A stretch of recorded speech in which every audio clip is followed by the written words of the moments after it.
So hello everybody, welcome back to the Nightmare Castle, and today we kick off by building a rather sizable room on the back side of the castle. It was a really good idea to actually sit on this for a little bit and not push it too much in the previous episode, because as soon as I slept on it and I thought about what I could do while I was doing other stuff, I came up with a bunch of different ideas that we're going to implement today. So the idea for this section was that we were going to have a relatively big room that was going to fill up the majority of the empty space that's on this side, and because of that I felt like I had to make it a little bit more ornate than the other pieces, because if I just made it flat it would be, well, just that, flat. So what I ended up doing is something you see sometimes on older buildings, where the actual building is pretty bland, it's just a big square, but it is this really nice sort of face or facade on the front that usually stretches way above the house so that you can't actually see the house.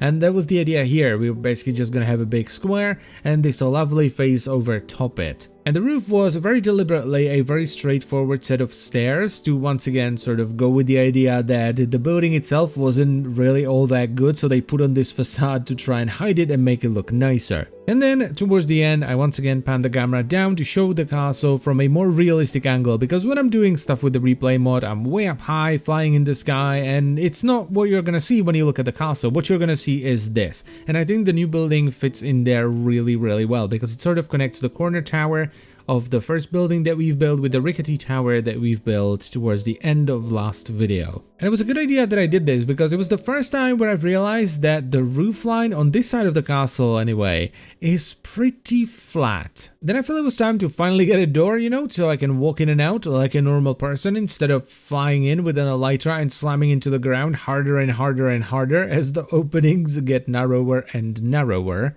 And this was a bit difficult because making big doors is hard, since the only option for an actual door we have is 1x2. But luckily I was able to combine some dark oak doors and dark oak trapdoors, which work really well together to create a somewhat good looking big door. And while I was at it, I added a little bit of stuff here and there, some adornments to the wall so that it doesn't look too flat, and, you know, sort of give you an idea of what kind of detail I want to have on the castle at the end. So I played around with it for a little bit, and in the end I ended up with something that was pretty simple. Then came an idea. So I've always looked at this section of the mountain and felt like it would be cool to have a smaller tower in here that was sort of disconnected from the main wall of the castle. So I just started building, and what I ended up with was a somewhat short tower that was sort of similar in style to the tall rickety towers behind it, though it didn't expand as much towards the end, and I deliberately used a different roof to the ones that are on the tall rickety towers, though it's not a new roof, it's already in the castle, but it's on the other side so you can't really see it from this side. And I'm even thinking about doing another one of these towers that would be slightly to the right, and it would come off of the big building that's over to the right at an angle, so it would be diagonal, but I really have no idea how to do it. I'm not very good at building diagonally, and I took it all off by actually lighting the castle up and spawn-proofing it a little bit,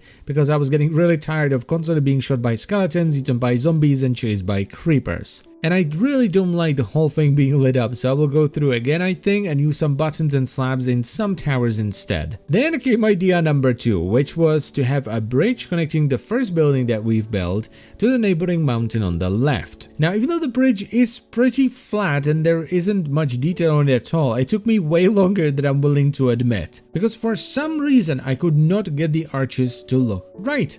I have no idea why. It's the most basic bridge you can make. It looks like something that you've put together in 10 minutes, but it took me an hour to get it done. However, even though the bridge is very basic looking and it doesn't have any detail on the arches yet, I think it sits there really well. Now for the top, the part you will actually walk on, I just went with spruce, and the way I do detailing for this kind of stuff is I put down way more than is necessary and I slowly shave it off, so you will see me running back and forth on the bridge, and you will see the details slowly disappear until there's like a decent amount of it. And the idea here is to just make it so that the wood isn't completely flat. There are some imperfections here and there as the bridge has been worn down by people walking over it. And I topped it off with another somewhat large door, because it would be kind of weird to have a bridge and not have a door at the end of it. Then it was time to add some life into the build by building some custom trees. Now I built them on this side only, and I only did 3 because I know I'm not going to add anything else to the build in this particular area. This side is done. And I ended up doing some pretty basic spruce trees that are only a few blocks taller than the normal spruce trees you find in the game, though they're not as bushy and the leaves are structured a bit differently. And it was for a few reasons. Number one, I didn't want the trees to dwarf the castle. You know, it would be a shame if we build a big castle and then we cover it in trees and we can't see it anymore. But also, I like to build in sort of Minecraft scale. So the trees aren't like extremely tall or they don't have like a ton of leaves on them. It looks like something you would find in Minecraft. It is the literal definition of a custom spruce tree. It is a spruce tree that has been customized. Though we may do a somewhat taller forest at some point somewhere around the castle. I think it would be cool to have a custom forest somewhere around here. Now the trees ended up doing exactly what I wanted them to do, and that's to add some much needed color to the build as well as break up the flatness of the walls. And this is why I feel landscaping and doing terraforming around builds is almost as important as doing the build itself, because even if you do an awesome build but it's in a really boring place, it's not gonna look as good. So there we go, our first custom trees. Next on the menu, we have something that I was pretty scared of, and that's the second layer of the castle, because if you remember in the first video, I said that I wanted the castle to sort of cascade upwards as it went in.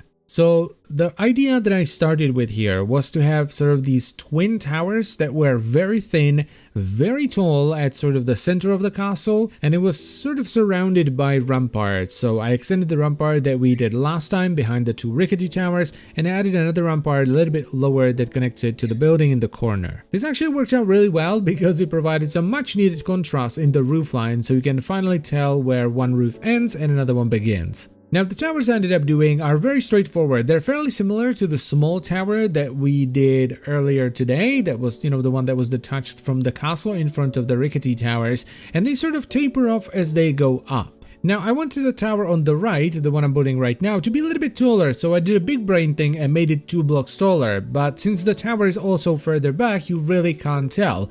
If you look at it from down below, you can kind of tell when you're flying up high with the camera, with the replay mode, but when you're looking at it from down below, you know, the place you will actually see it from, you really can't tell that one of them is taller. It's just that the details on them are misaligned. So yeah, a definite big brain move right there. But I'm still happy with how they turned out. I might just have to elongate the right one a little bit later. And then came sort of the grand finale of the outer shell, the Great Hall, because you know, if you think I'm gonna make myself a castle and not have a giant throne room with a diamond throne, you are very, very wrong. Now, the idea for this one was to just have a room that would be big enough to have a cool looking throne room, because we can't have anything on the bottom layer of the castle since that's where the storage will go. Now, this one is going to need a lot more detail than a lot of the other stuff because it is extremely big and very, very flat. But at this point, I really wanted to have the outer shell done so I can start working on the details as well as the inside of the castle, so I can finally start building the storage room so I can store stuff in here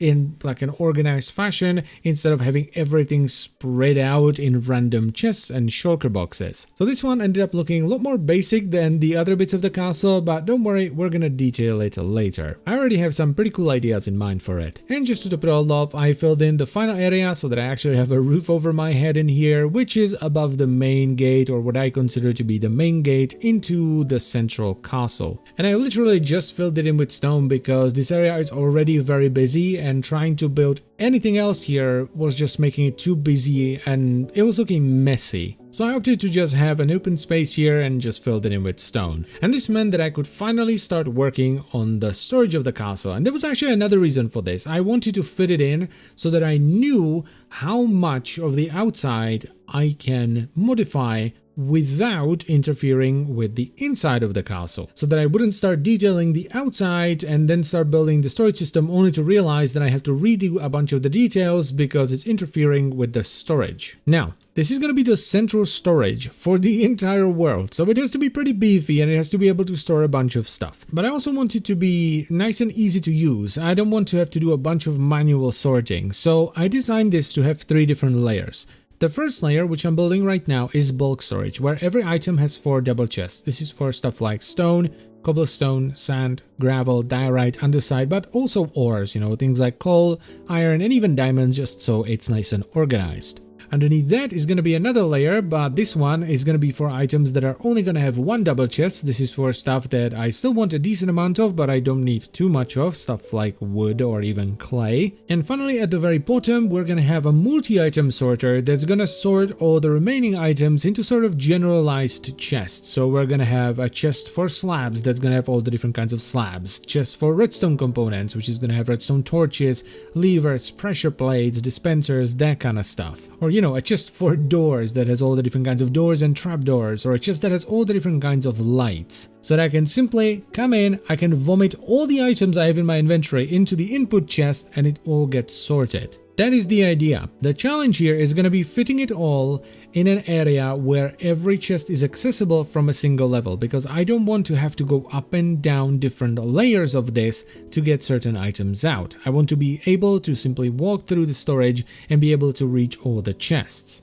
Now, this isn't something that you can build right off the bat. This is a very expensive contraption because it takes a lot of comparators, a lot of repeaters, a lot of redstone, a ton of iron because you need an ungodly amount of hoppers, as well as a ton of wood for all the chests, as well as the hoppers. So I wouldn't recommend building a storage system like this until you have an iron farm and at least a decent tree farm or a large forest nearby. Now, as you may have noticed, I made the entire thing out of bricks, and there is a reason for that. It's so that I don't accidentally destroy it. I usually put redstone and water on the weird blocks that I don't normally use in my builds, in this case bricks, so that if I come across bricks, I know not to dig them up. And here we are, the first layer of the storage is somewhat finished. There is still a small problem with few of the items actually running over the hoppers and ending up in the overflow chest. But here's what it looks like. It was quite a tight squeeze. And I actually had to add a few blocks on the outside of the castle to completely box it in because it was poking out in few areas. Over here we have the input chest, which leads into an item elevator with the droppers that then dispenses it into a water stream, and the water stream then carries all the items over a bunch of filter hoppers with ice in between. So this is the chest that you sort of vomit all your items into and they will get sorted. Now, if you put in an item that's not in the filters yet, like this scaffolding, it will make its way all the way around over all the filter hoppers and it will currently end up in the overflow chest on the right. And here you can see some of the stone bricks just making it over the hoppers. And here comes the scaffolding. Now, I'm not entirely sure what's causing the problem with some of the items going through the filter hoppers, or rather over the filter hoppers, but I think it has something to do with the items bobbing up and down in water. I'm not too worried about this, however, because it's only a few items, so it doesn't really bother me, but if it ever becomes a bigger problem, I can always replace the water stream with a line of hoppers instead. But anyway, here is what the storage looks like from the actual layer. You can reach the chest up the top and they are cascading down, so if there is more than one chest full and you pull something from the bottom chest, it will immediately get pulled into the bottom chest from the chest right above it. So I can at least start sorting the most basic stuff, and I can sort of move it over from my old base so I don't constantly have to fly back and forth through the nether to bring in supplies to continue building the castle. Now, one thing you definitely want to do with systems like these, particularly if you don't have a very strong PC, is to light the redstone up, because there's going to be a lot of flashing redstone as the items are going through and are being sorted, especially if you're using a multi-item sorter like we will be at the very bottom, and that can create a lot of lighting updates, which is not good. That creates a lot of lag. So what you want to do is light the redstone up so that the light level is constant even if the redstone is flickering. But anyway, that's storage update number 1. I'm actually going to do most of the storage off camera because it's very fiddly. It takes a long time. I have to go back and forth for resources all the time, and I'm also doing it in a very tight space, so I can't get any good shots with the replay mode, unfortunately. Yaha, I lied. You have been fooled. I did actually record some of this, not too much of it though, because, well, it's cramped, it's long, and it's not that much fun to watch. So to quickly go through it, I started off by trying to actually get 2 layers of multi-sorted chests in there, but yeah, I gave up on that idea after building about half the system because I was constantly breaking out of the castle. It took way too much space, it was cramped, and it was a system that I wasn't very familiar with. So I didn't want to use it because if something were to break or not work, I would have no idea how to troubleshoot it. And it's not that it was a bad system, it was actually a really cool system. I liked the video tutorial that I watched for it. It was just not good for this place in particular. So I tore it all out and I did what I originally intended to do, which was to do another layer of single item sorting with hopper filters. It's just a super reliable system that I love to use as much as I can, though since the space in the castle is somewhat limited, I didn't want to use it for everything, though if I had the space, I probably would. I'm not saying that I would definitely do it because storage rooms made this way with this particular filter system tend to be pretty big unless you stack them up vertically quite a bit. So yeah, I finished both sides of the second layer of the sorting and I managed to not flood my redstone this time around, which is like the one thing I don't like about the system, the fact that you most likely are going to use water and water and redstone doesn't mix. Before finally working on the third layer, which is going to be the multi-item sorting that's actually going to be in the floor. So now let me attempt to explain how this all works while syncing my commentary to the footage I recorded and talked over, but the video ended up sounding pretty bad. So here we are in first person attempting to explain the storage system. So we have multiple different layers to this. The first layer is the bulk layer where we have 4 double chests for each item. The second layer has 1 double chest for each item. And the final layer in the floor is going to have multiple items per chest. So we have items that we're going to have a lot of at the top, items that we still want to have a decent amount of in the middle, and then items we generally don't get more than 1 or 2 stacks at the very bottom. We can sort 32 different items into the bulk storage, 32 different items into the second, somewhat large storage, and then we have 16 different double chests for the more intricate stuff. The system uses 2 different redstone clocks, one of which is connected to our dropper elevator, which is connected to the input chest, where if I put a bunch of fireworks, they're going to get pushed through the hoppers all the way to the top where they will be dropped into the water stream. I might actually switch this one out because for some reason this one tends to keep some items in there. Now the firework rockets will go through the water streams, making their way across all the filter hoppers, and if they can't go into any of them, they will drop to the second level where they will do the same thing, and if they can't go into any of the filters there, they will go into the final multi-item sorting where we have our second redstone clock. This clock will start ticking as soon as any item enters the system, and it will push all the items horizontally and it will attempt to put them into the first available slot in any of the chests. What this allows you to do is fill one chest with multiple items, and as long as they stack and you fill every single slot in that chest, only those items will go into the chest until it's full. The downside with the system is that you always have to fill the chest all the way, otherwise random items will make their way in. So you either use a filter item that you renamed, like I'm using filter sticks, or you simply fill it with normal sticks and let them go there. So as an example, to show you how this works, I'm gonna fill the first chest with a bunch of fireworks and stone, so only fireworks and stone can go into the first chest, and I'm gonna throw some sea lanterns into the input chest. Now sea lanterns are not set up in the system to be filtered, so none of the hoppers will accept them and push them into any of the either the bulk chest or the chest below them, meaning they will go all the way down to the multi-item sorting. Now, since we filled the first chest with fireworks and stone, they have no other option than to go into the second chest like, come on me, do it faster, so. The way this system works is the redstone clock will continuously push items horizontally through the entire system, but it will at the same time lock and unlock hoppers, forcing them to check whether or not the item can go into the chest first before going into the next hopper and being pushed into the next segment. So there we go, that's the sorting setup finished. I'm pretty happy with it, and I'm now going to spend a few hours arranging the filters so that we can filter through most of the items you will get on a daily basis. It's not gonna have everything, but it's gonna have most stuff. So as always guys, I thank you very much for watching, I hope you have enjoyed the video, and I will see you some other time. Bye bye.